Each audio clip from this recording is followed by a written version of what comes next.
Hello, beautiful soul. So, as you know, at the beginning of every episode, I like to give you a behind the scenes sneak peek of things that are happening inside of my world. You are tuning in. Hopefully, it is the summer of 2025, but these are timeless episodes. You could be listening in 2035. I don't know. But if you are listening in the summer of 2025, September 1st, 2025, my prices are going to increase in my world. So, you have an opportunity for a few more weeks to grab Birth Your Biz at a much discounted rate than it will be. You also have an opportunity to dive into Abundant Moms, Manifest and Lead, and one-on-one mentorship with me for a significantly reduced rate because come September 1, those prices are going to be rising along with the back to school year, along with the feeling of us getting back into a routine. Okay, maybe I have time now to sink my teeth into some of these things, but you are different because you want to get ahead of the game. You want to take advantage of the cost savings and the opportunity for you to live in abundance. So, without any further ado, pause this episode, jump on to my website, Alexa-Oliveri, and you can add to your cart Birth Your Biz, Manifest and Lead, Abundant Moms, all the things that we just talked about, and you can freeze your membership or your start point until the fall, if that's what you're feeling. So I just want to let you know, you don't need to start right away. You can still receive the cost savings, but also start whenever it is that you feel ready. And that's my spiel of the day. Okay, today's episode is all about you deserve to have what you want. Period. You deserve to have what you want.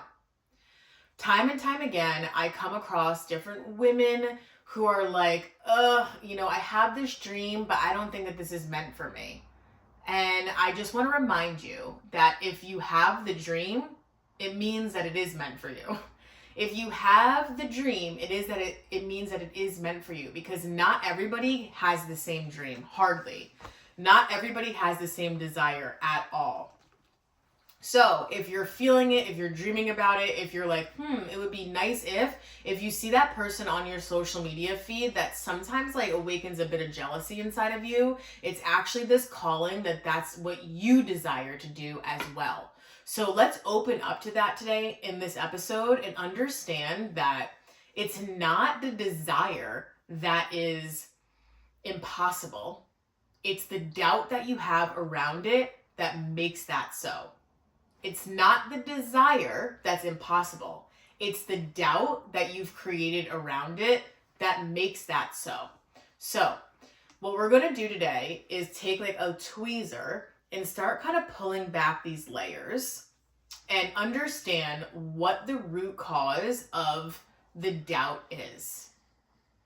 And oftentimes, as a collective, the root cause of the doubt is that we're told, just, be grateful for what you have. Be grateful for what you have. Which there's so much truth behind that, because we have to be grateful for what we have in order to even recognize what's coming to us, in order to recognize what it is that we've created, in order to recognize what we've already manifested. But that's not the same thing as just be grateful for what you have. Look at all these things you have. You don't need to desire to have anything different or new, because look at what you already have. That's different. That is a different energy. That's a different entity at play. And that is what is keeping you playing small. So I get a bunch of text messages every day from mamas that are like, you know what? I desire to do something different. I want to do something different, but I don't know what it is. I don't know what it is. And I don't really know. I don't think I'm very passionate about certain things. And even though you may not feel like super passionate about something, you absolutely have a passion. We are all born with something called Dharma. Dharma in the Hindu culture is essentially your life's purpose. We were all put on this earth for a purpose, and we all have different dharmas. We all have different ways that we could weave into this world, different ways that we're of use. And just thinking about what's coming to my mind now is my oldest daughter, and she's inquiring about our house, and she's like, well, Mom, who built our house? And I was like, honestly, I don't really know. Well, who put this into our home? I don't really know. And who did that? I have no idea. But how amazing is it that you have plumbing in your home, that you have electricity in your home, that you have walls, a foundation, and chances are you are not going to be able to name the people that created your home for you. But somebody's hands went into your space that you call home, which is the most sacred spot in the world, is your home. And chances are you don't know all the hands that went into creating this space for you. Just like thinking about that blows my mind.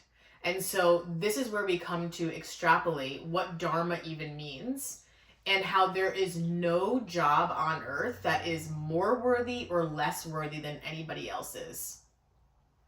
The person that paves the road that you drive on to get to your job, the person that paves the road that you drive on to get your children to their school, that job is so important, because without that road, you wouldn't be able to get to that education. You wouldn't be able to get to that office. You wouldn't be able to meet that friend. The person that went in, the farmer that went into, creating the strawberry that you're enjoying right now. And then how did it get from the farm to the place that you bought it from? All of those people, there's so many people that have a hand in this very moment. Who created the technology, who's filming me right now, who curated this space, who created and dreamed of bringing this desk into creation, and then who actually put brush to wood in creating that. So many different jobs, so many different levels of impact. And so you are a part of this web as well, and you deserve to live out this dream that you have, whether it's seemingly small, whether it's seemingly large, whether it's somewhere on the in-between.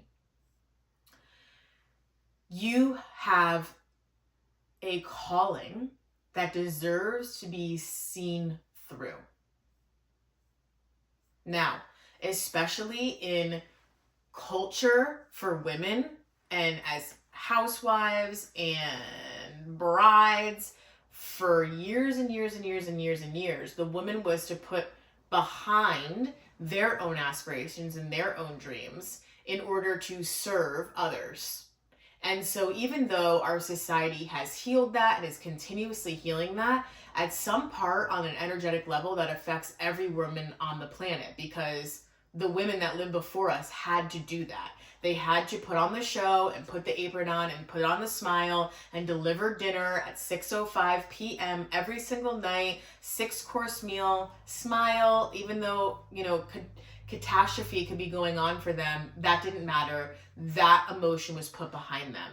And so somewhere inside of all of us, we still live that out to an extent, and oftentimes it's subconsciously. So that's that feeling, or that feeling of doubt of like, well, I should be happy with what I have now. I should just be grateful for what I have. I feel guilty for even desiring more. I feel guilty for even wanting to do this.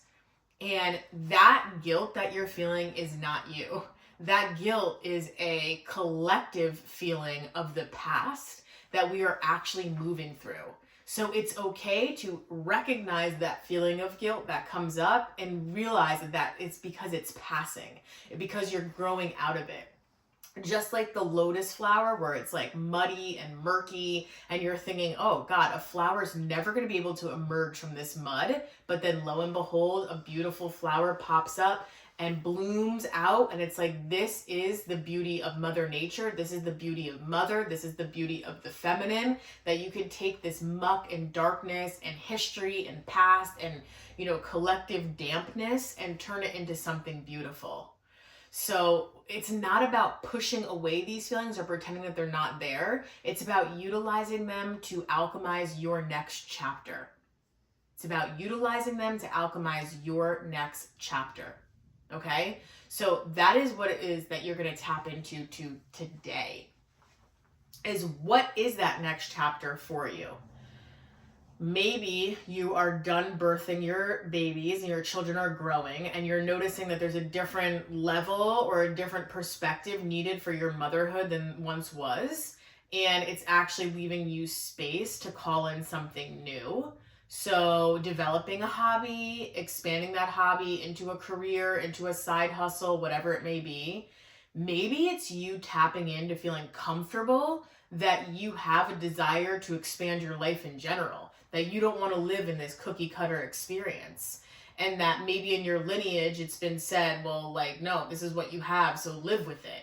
But inside a program that I've curated and brought together, it's called Abundant Mom. So we have over 20 practitioners inside this program called Abundant Moms that will teach you how to let go of the guilt, that will teach you how to tap into it and utilize it as an opportunity for you to step into the desire and the worthiness of holding and having more. See, for us as women, it's also about expanding ourselves to understand that we can hold more.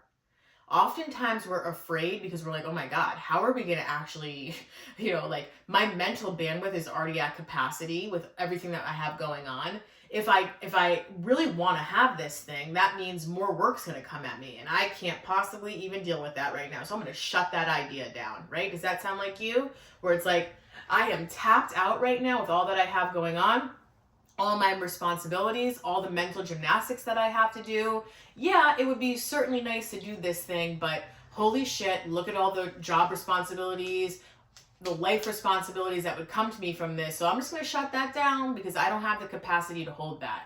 Well, you will be taught how to expand your capacity to hold inside of Abundant Moms. You will be taught that, and that is an invaluable gift that is going to forever change you down to the cellular level and change your legacy. You know, I'm all about legacy and healing the lineage and, creating a different world for your children, your children's children, and all of that sort of good stuff. And so this is what you will get inside of Abundant Moms. Not only that, the same fear comes up with money.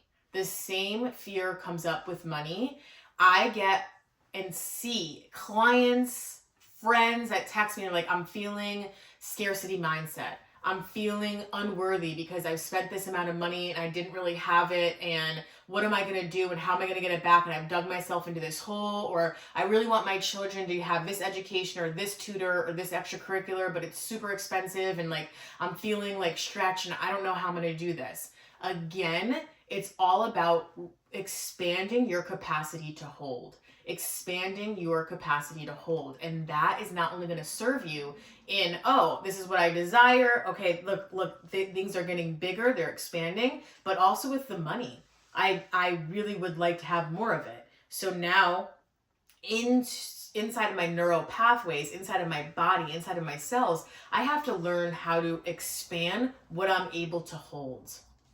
It's said that we're all predetermined to like a certain dollar amount. All of us are walking around with a different dollar amount that equals wealth to us. All of us are walking around with a different dollar amount that equals nothing to us, that equals quote unquote broke to us. It all relative. There's not one answer that's going to be, maybe one answer that will be similar, but for the most part, we're all predetermined to have different price points that we deem wealthy and not wealthy. And what it all comes down to is what your experience level is, what your family's lineage experience is, but also growing that capacity for you to actually hold. It's oftentimes, you've heard me say this before, where let's say somebody is is a sports athlete, somebody is a musician, and like they came up from quote unquote nothing. They received all this massive of wealth at one time, and then a few months later, a few years later, there's nothing left. It's because the money is there, the abundance is there, but their ability and their capacity to hold and expand what their idea of money is was not there yet, which is why the financial energy component is so important in life, in business, and all of the things. So, because we get worried. We get worried of like, oh my God, like what's it going to actually look like? Like it's hard for me now to, handle this amount of money. 10 times that, I'm going to be in over my head. I don't really understand all the stuff that's going on with this now. 10 times that, I'll really be deep down in the water. So it's easy just to, play on the surface level instead of really dive in deep. But you understand my love of the word abundance. Abundance is your birthright. Abundance is your birthright. Abundance in wealth, abundance in expansion, abundance in presence in time, abundance in freedom. That is your birthright. So that is what we are tapping into today. Your expansion and your ability to receive more. Your ability to receive more. And especially in a feminine role, when you're so used to giving and giving and giving and giving, it may feel uncomfortable at first to actually receive and take something in. So receiving in like breadcrumb trail looks like if someone gives you a compliment, stopping for a second and saying, oh my God, thank you so much. Thank you so much for seeing me. I received what it is that you just said. Thank you, thank you, thank you, thank you, thank you. Taking a mindful moment to simply say thank you gives that appreciation that you received a pedestal and a platform to go, wow, I had been seen. And that expands your capacity. Taking a mindful moment to receive money that's come in as a gift, that's come in unexpectedly, that's come in as a direct deposit, instead of like, okay, I need to use this and it's go right back out. I have this bill to pay for, I have this to do. Thank you, thank you, thank you, thank you, thank you for the universe just showing and displaying this abundance to me. Thank you, thank you, thank you. I know I am worthy of this money and I know that there's more to come. Thank you, thank you, thank you, thank you, thank you. So it's about being in the mode of celebration. Celebration. Celebrate being seen. Celebrate when money finds you. Celebrate the desire that you have to do something different than the family members that came before you. Celebrate the desire that you have to do something different than your friends, than the other mom at the drop-off line. Celebrate your desire. If we all looked at that and our dreams from that lens, how much cooler would our world be? And instead of like, who am I to have this dream? I can't even believe it. It's so far out of the realm of possibility. It's actually, wow, I actually dreamed that. Wow, I actually think that would be so freaking cool if I lived a life like that. Wow, I really desire to spend time in the garden with my children while my dream house is being built, while I have the support in the home to nourish my family through really yummy, healthy foods, while I have the support to help manage the household. Wow, that is so, so, so amazing. Now, I'm going to say something that's like super controversial, but I'm just going to go there. A lot of people hate on billionaire status. A lot of people hate on it. And especially, I'm going to bring in Bezos, okay? He just got married in Italy. I am not well versed on like the entire story of Amazon or Bezos or his wedding or any of these sort of things. But I know that the internet was in uproar because of him going, I think, to Venice, to Italy, and how extravagant this was and how crazy this is. And honestly, I celebrate that moment. I celebrate that moment. And I look at it and I go, wow, this person that has tremendous amount of abundance is showing the entire world that you are able to tap into the same abundance that he did as well. He was once driving around in a 94 Honda, working from his basement for 15 years. And then he accumulated this wealth by his idea coming into form and then taking shape and then growing and growing and growing and growing and growing. Who are we to say where he should and should not spend his money? He was the one that sat down and had the idea and worked his vision. If you desire to spend money or show money in different ways, then work your passion, expand your vision, and then put your money towards what you actually desire to see money be spent towards, right? It's not up to us to look at other people who've accumulated wealth and say, well, you need to be spending your money in this way, and you need to be spending your money in this way. That is a massive projection because you somewhere inside of yourself want to spend your money differently or want to earn your money differently or think that money would be more beneficially spent in other ways. So if that's what your desire is, then tap into that wealth, tap into that abundance, and you have the ability to do that. A lot of people be like, oh, Alexa, but like that's Amazon and that's this. Well, people were telling him no in 1990 when he first had this idea. They're like, you're crazy, this is never going to happen. But what was so real and powerful was his belief, continuously tapping into his belief, and then look at where that went. So when I see this, small snippets of this extravagant wedding, I see, wow, that's tourism that's driven to that area. Think of all of the artists that were supported in the dresses that were worn to this wedding. Think of all the food, the chefs, the farmers, the fishermen, all the people that created and curated the cuisine that went into this. They were all supported through this. Think of all the ways that the money actually was powerful and impactful, because that is what it is to focus on. And we're coming into a new wave where money, you've heard before, is like, oh, money is the root of all evil. Money is dirty. Oh, like the number one thing that got us into trouble is money. No, that is not the case. What got us into trouble is the ego utilizing money as the end all be all. But we are moving into a new phase of motherly wisdom, of mothers, of birthers, of creators that are worthy of receiving money and holding money and then sending their money out to higher consciousness people, to higher consciousness businesses, to missions, to further this energy. And so don't get stuck in the, oh God, I don't want to this vision that I have, like I feel scarcity in money, but if I make more, then people are going to look at me this way. My family's going to expect different things from me, or I'm going to expect different things from me, or, oh, it's shameful to have this because look at the world, it ripped this guy apart because he did this and blah, blah, blah, blah, blah. Story. If you want to send money into puppy freedom of America, make money and send that money that way. You deserve to put your money where it is that you desire. And so this is all about expanding that and understanding that you have the ability to hold that as well. It's just like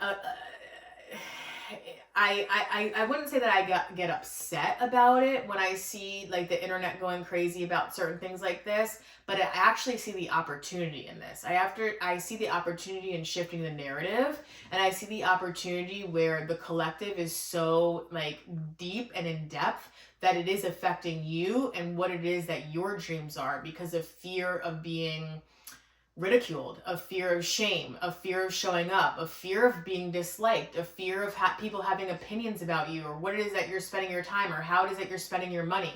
Because we take this huge microcosm example of Bezos that everybody on the planet knows, and that is really just the micro version of what's going on in your own life and what your own fears are.